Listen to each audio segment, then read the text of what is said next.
Raphaël Garcia est sur le plateau de M-Provence. Alors, Monsieur Garcia, je vais vous demander de nous rappeler d'abord votre parcours, parce que vous avez été un des responsables principaux de la CGT dans le domaine de la sidérurgie. Oui.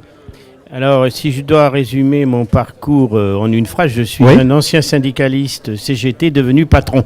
Ah, ce qui est il n'y en a pas beaucoup ? Non, je dois être le seul. Vous êtes le seul ? Oui, avec ce passé-là. Et donc, j'ai été responsable de la sidérurgie, et donc du groupe Usinor et de la sidérurgie CGT, de 78 à 88. Donc, vous avez connu les grandes crises du secteur ? Ah oui, j'ai connu les grandes restructurations de Denain, Valenciennes, chez les Ch'tis, en Lorraine, Longwy, Gondrange, Agandange, Jucan, Jaillange, les Ardennes aussi, et aussi la région de Saint-Étienne, avec la compagnie française des aciers spéciaux, puis aussi tout le groupe Creuse-Loire. J'étais là, j'étais secrétaire du comité de groupe Usinor, quand Usinor a racheté en grande partie le groupe Creuse-Loire, qui a éclaté à cette époque. En 84, c'était sous Fabius. Ok.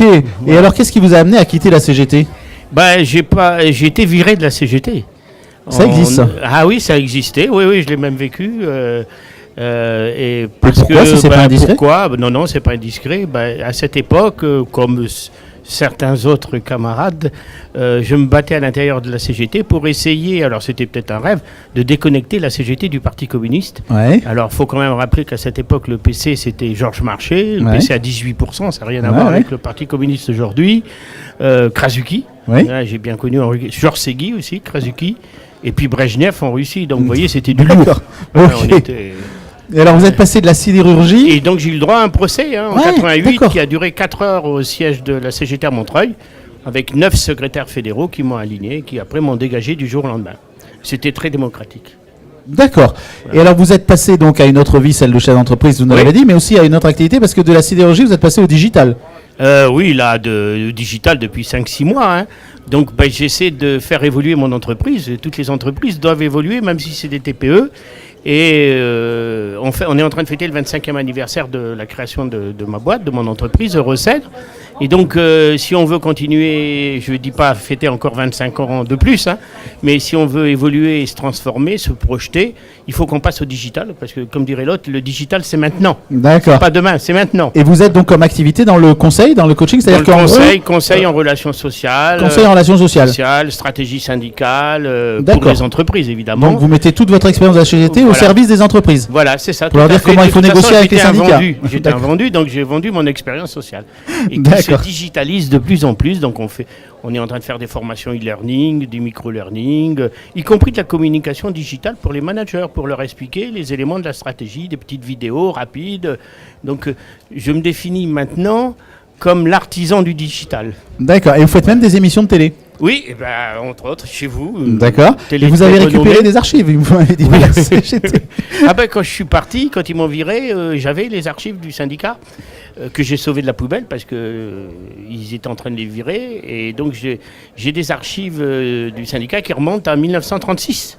D'accord. Y compris des PV de réunion pendant la guerre, dans la clandestinité, jusqu'à ce que je me fasse virer jusqu'en 88. Et donc, j'ai entrepris de faire pas seulement un livre, mais de faire des vidéos de 10-15 minutes par période historique, où j'explique l'histoire du syndicat CGT des Forges de Montataire, et que vous pouvez trouver sur YouTube, sur Facebook. Voilà, vous voyez, je suis en plein dans le digital, quoi. Parfait. Votre sentiment aujourd'hui, votre vision que vous avez des relations sociales, au moment où on parle beaucoup de l'arrivée des syndicats dans toutes les entreprises, même les plus petites, avec ce nouveau système Les relations sociales, aujourd'hui, elles sont quand même assez tendues.